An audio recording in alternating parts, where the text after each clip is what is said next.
posting on it. Welcome back to Mothmanet News and our 50-day countdown to The Mask of Fear by Alexander Freed. Today we are discussing Andor Season 1, Episode 7, Announcement. This is my favorite episode of Andor thus far, and it may have something to do with the fact that Mon finally seems to have someone in her life who supports her and listens to her and gives half a fuck about her. Who knows? Yeah, I really enjoy this episode. I think that it's very special because it's kind of the only like non-arc episode that we have within the show, so it's slightly more of like a standalone episode. And so I'm like, if I only have time to watch one episode of Andor, that's the one I'm gonna watch, because if I start watching an arc, I'm like, well, I gotta see it all the way through. At the beginning of the episode for Mon, from Mon's perspective, we see her once again with Luthen, and she is still reeling from the very recent news of Aldhani and what it's going to mean for the common people of the galaxy, what this means for other people living under the Empire's regime. She is horrified because of her deep sense of empathy. She's visibly upset because of that empathy. She's not at all pleased with the things that Luthen is saying to her either, and quite frankly, I'm not. No, I'm on her side with that. I will generally be on Mon's side with about 99% of the things that she does. I think that Luthen needs Mon far more than she needs him. The only thing he seems to care about with regards to her is whether or not she's funneling a non-inconsequential amount of money to him every single month. Like, it's kind of a little tangent. It's kind of giving the John Mulaney college bit.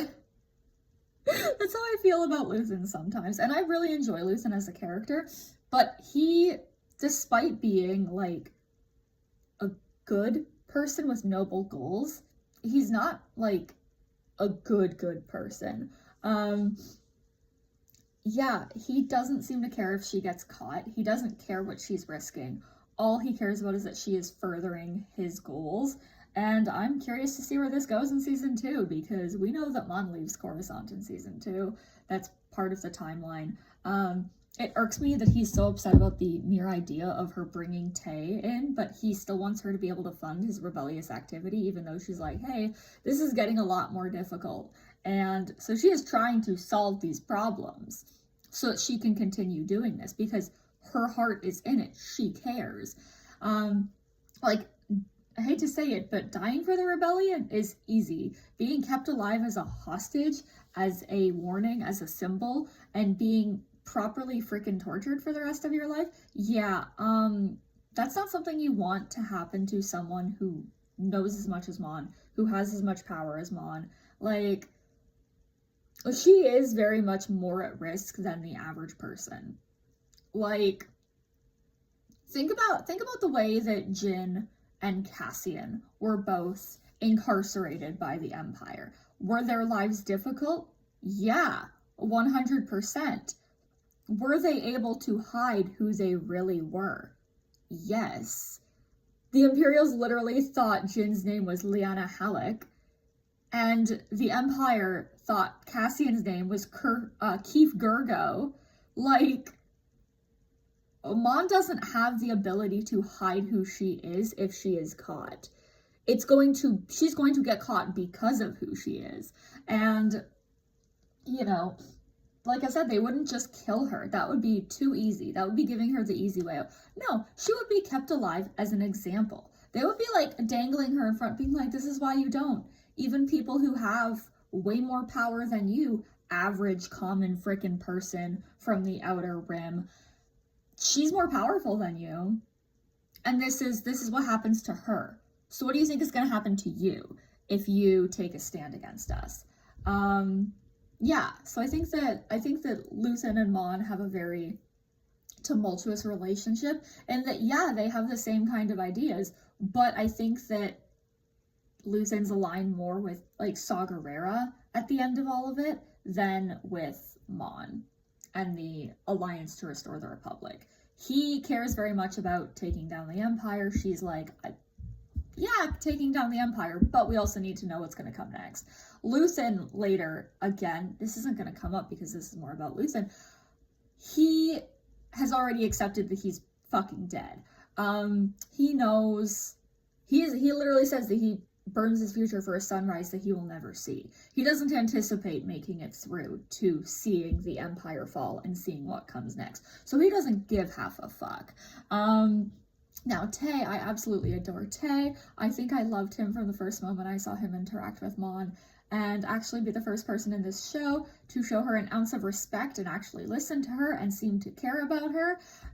You can tell he doesn't necessarily like where she's at this point in the story, but he's still trying to make sure that he's a good friend, that he's listening to her, that he's like, hey, you know, maybe I'm not the person to help you, but because, you know, you are so intrinsically linked to the Empire. And she's like, wait, this is what I need your help with. And so even in his interactions with Lita, he's very kind, and Lita is far more awkward as a person than we saw her last time. And I think that it reminds us that she is a teenager. Like, does she make me want to scream sometimes? Yeah, most teenagers have that effect. But also, conflict between an adolescent child and their parent or parents is very natural, and we should remember that as well. Like, she is at a point in her life where we later learn she's about to come of age. Yeah, she is trying to figure out, like, I'm supposed to be an adult soon, what the hell? And so that's going to cause a lot of tension, because now she's like, well, like, she has to figure out what kind of adult she is going to be, what kind of person she is going to be. We see very similar things happen with Leia in Leia, Princess of Alderaan. And I think that Mon's handling of Tay throughout this whole party scene is very interesting, because she tells him so much, but also absolutely nothing. She knows that in asking for his help with this, she is putting him on the line as well. She needs to make sure that she has a way to protect him, and by doing that, she is providing him with some level of plausible deniability. You know, like, he's like, oh, well, I thought this was just for a charity. Like, I'm a chairman of this charity. I know nothing about rebellious activity. And he doesn't. He doesn't know anything about a rebellion. He is literally just a chairman of a charity in his mind. And I do like how they both tell the other that they might find their politics a bit strong for the other's taste. That's just that exchange from both of them lives rent-free up here for so many reasons. I hope that we get to see Tay do some awesome actual rebellious shit in season 2. Also, I would like for him to stay alive in season 2. Mon has suffered enough. And the last part that we see in this episode with Mon's story is Perrin basically stealing her back from Tay, and it continues the thread from the Axe Forgets of Perrin's lack of interest in charity. She tells Tay that Perrin's not to be trusted. We as the viewer already know this, but again, it just further builds into the fact that they do not have the healthiest of marriages. Wow. Yeah, and there's just some ways that, specifically the way that Perrin talks to Tay in these exchanges, there is bad blood there. Like, Tay is very relaxed. He sat on the couch of misery, and he's got his arm up there, very close to being in that physical contact with Mon, and they've made physical contact at this point in the episode. She is leading him around. They're just walking around, and they are very, very close to each other. They are making that physical contact. So there's, like, you know, she finally has somebody, you know, she is so touch starved, I think. But she also, most people, she's like, no, don't touch me. Thank you. Go away. Yeah. So, like, the way that Perrin says, you know, when Mon's like, oh, like, don't remind me, talking about their school reunion, he's like, she pretends not to care, but we both know better, don't we? The tone shift that he has, and Tay's like, it was ever thus, you know, he's like, I'm just a guy. I don't understand why you're such a hater. And this also leads into I think the only time that we see Perrin and Mon make physical contact in this show is when he puts his hand on Mon's lower back and is leading her away from Tay, knowing that Tay is watching. I'm like, excuse me? He knows it. He wants Tay to see it, right? So, like promised, I'm going to delve a little bit more into wardrobe choices. This video is probably not going to get posted on TikTok because we're already almost at 11 minutes and this is going to take a bit. So, sorry to YouTube, you're the one and only platform that is getting this video today. So in Mon's scene with Luthen, she's wearing an outfit that I would consider to be one of the softest outfits that she wears during Andor at this point in time. Maybe even the softest overall.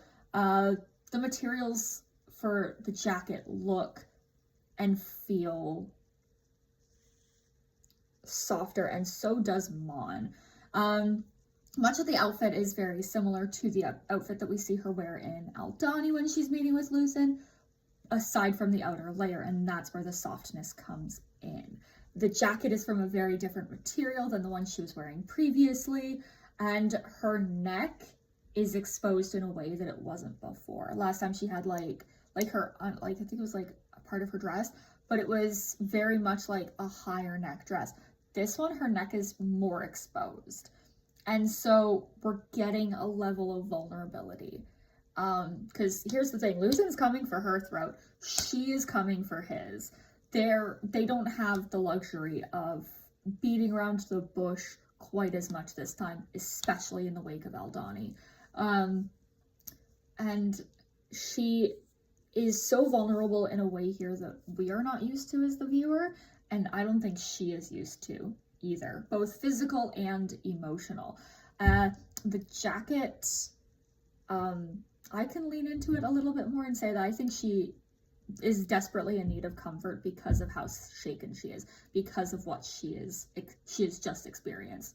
And so in wearing that, it's kind of signaling that, like, as I've pointed out, like, Mon's clothing is her armor. If her armor is softer, she is more vulnerable. Moving on to the outfit that she's wearing during the party. The gown she's wearing is strapless and sleeveless, still incredibly classy, but I would argue that the main piece of this outfit is actually the cape that she pairs with it. Her right arm in this cape is sleeved, and her left is not. And we see a portion of her upper back as well. And it's a different kind of vulnerability that she is showing here as opposed to the earlier scene in the episode that we have her in. And I think about it in the way of what is the parts that are exposed. And it's the left side, the side that her heart is on. We know that the rebellion is incredibly important to Mon. We also know that it is a significant part of her heart. It is her life's work. She shows her heart with her rebel activity, and even though at this point in time she's hoping for a diplomatic solution through the Senate, we know that that's not going to go away anytime soon, but it's still something that is very, very important to her, right? Is getting through and restoring the Republic to overcome the Empire. She's bearing her heart to Tay in particular. He has the most interaction with her when she's wearing this particular outfit, and she's hoping that she'll be able to trust him, show him more of herself emotionally, show him the real Mon Mothma. And she even says these words like, you know, oh, you hear the things people say about me, but that's not who I really am. That's all a front that I put up because I can't let them see what I'm really doing. And ultimately, she says this because she realizes that she can trust Tay. From what we have seen so far, I think Tay is fairly trustworthy. But that could all fall apart in season 2. I hope it doesn't. And gonna touch a little bit. We never get an answer and full transparency for Mon's feelings towards Tay as two individuals. We find out very, very little about the way that she feels about him outside of the cause, right? I don't think she leaves space for her actual emotional well-being and her personhood. But all we know is that she is allowing herself to be vulnerable with him in ways that we have never seen before on screen. She's bearing her heart to Tay in one way or another, and he notices that. He cares. And I think that that's super, super important.